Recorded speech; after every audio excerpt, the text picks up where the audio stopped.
안녕하세요. 위담합병원의 노기환 원장입니다. 위담병 상담소는요, 구독자분이 보내준 사연을 저희들이 잘 읽어보고 같이 고민해보고 그래서 그 고민을 해결할 수 있도록 알려드리는 프로그램이라 보시면 되겠습니다. 그럼 오늘은 어떤 사연이 있는지 한번 제가 읽어보도록 할게요. 안녕하세요. 유튜브 보고 사연 신청합니다. 이제 69세 되신 저희 시아버님 때문에 이렇게 사연 올립니다. 시집 온 지가 20년째 되는데 그때는 아버님이 참 기운도 넘치고 보기 좋았는데 한 10년 전부터인가 밥을 제대로 못 드십니다. 저에게 참 듬직하셨던 분인데 기운 없는 모습을 보니 마음이 아프네요. 아버지가 평소에 목속이 너무 따갑고 답답하다는 말을 많이 하셔서 처음에는 그냥 감기인가 라고 생각했어요. 이런 경우도 당연히 많죠. 목이 아프니까 감기라고 생각할 수 있어요. 그런데 그 결정탄 여기 있네요. 명치에 뭐가 꽉 들어차 있고 목이 조이는 것 같아서 음식을 잘못 삼키겠다라고 하셨습니다. 소화가 안 되는 겁니다. 그러니까 이분 같은 경우는 그냥 단순한 목감기가 아닌 거죠. 근데 목감기로 오인하는데 만일에 명치에 문제 이거면 소화장애가 있는 거거든요. 체기도 있고 담즙도 오시면 됩니다. 이러면 이걸로 인해서 온 영수증 식도염이 유발시킨 영수증 후두염인가 생각되는데요. 그렇게 음식을 좋아하셨던 분이 그런 말 하니 덜컥 겁이 났습니다. 그래서 아버님을 데리고 병원으로 가서 검사를 받았는데 진단명이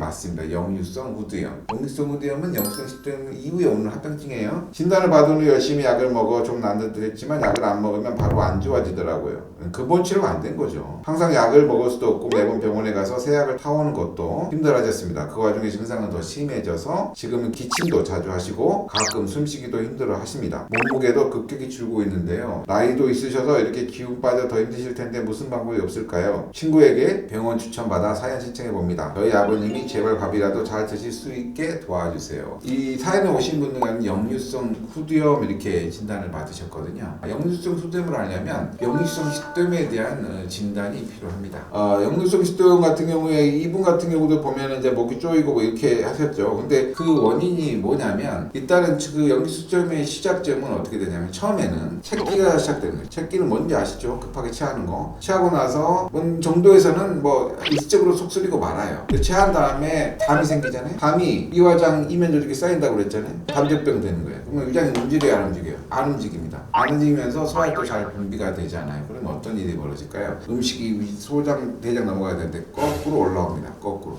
가벼울 때는 가슴 쓰림과 목의 이물감으로 끝나요. 근데 만일에 이 환자들 같은 경우 이 후두염까지 오는 경우는 뭐냐면 이 단계가 끝나는 게 아니라 이 독소가 점점 늘어나는 거예요. 늘어나면 장에까지 독소가 가서 소장이랑 대장인데 독소가 쌓여요. 쌓인 게 너무 많아지니까 피를 들고 다니다가 심장으로 가는 겁니다. 심장으로 가게 되면 심장도 위장처럼 운동장애가 와요. 이렇게 확 뛰어줘야 되는데 스트레스를 받거나 좀 힘들면 잘 못 뛰는 거죠. 또 연세 드신 분들은 기운이 없으니까 잘 못 뛰어요. 그러면 어떻게 돼요? 혈액 공급을 식도로 보내줘서 역류를 막아야 되는데 잘 못합니다. 둘째, 소장이나 이런 데 쌓인 장에 쌓인 독소들이 심장을 거쳐서 바로 목으로 가는 거예요. 그렇게 되면서 목에 이물감 증상이 나타나고 뭐 꽉 막히는 거하고 기침이 나는데 처음에 경증일 때는요 목에 이물감과 기침으로 끝나요. 근데 이게 조금 더 진행이 되잖아요. 그럼 목이 아파요. 목이 아프고 목도 쉬고 목이 쪼이는 것 같고 숨쉬기 힘들고 이런 증상이 나타납니다. 여기서 더 심해지면 정말 목이 쪼이는 것 같아요. 숨차고 그 다음에 넘기는 거를 힘들어요. 그래서 우리가 처음에 목에 이물감이나 막히는 등이 있다고 했을 때 그게 위장질환하고 겹쳐지면서 역류성을 진단받았다 그러면 굉장히 주의 깊게 치료를 할 필요가 있습니다. 이분 같은 경우도 지금 그런 과정으로 가는 과정이 아닌가 싶고요. 그래서 이런 역류성 후두염 환자는 체기 고쳐야 되고 담즙병 고쳐야 되고 그 다음에 소장이나 심장 기능 강화시켜줘야 되고 장에 있는 독소 제거하면서 심장으로 간 독소량을 줄여주는 이런 치료가 복합적으로 이루어져야 됩니다. 이런 분들은요 신경정신과를 권유받는 분들이 많습니다. 그래서 이걸 또 신경정 치료받으면 일시적으로 좋아졌다가 낫지 않는 경우가 무척 많거든요. 그래서 이런 분들 같은 경우는 저희들 장벽치료가 하나의 해결 방안이 될 수가 있는데 제 환자 중에 이제 이런 환자가 굉장히 많습니다. 대부분 가볍게 온 분들은 없고요.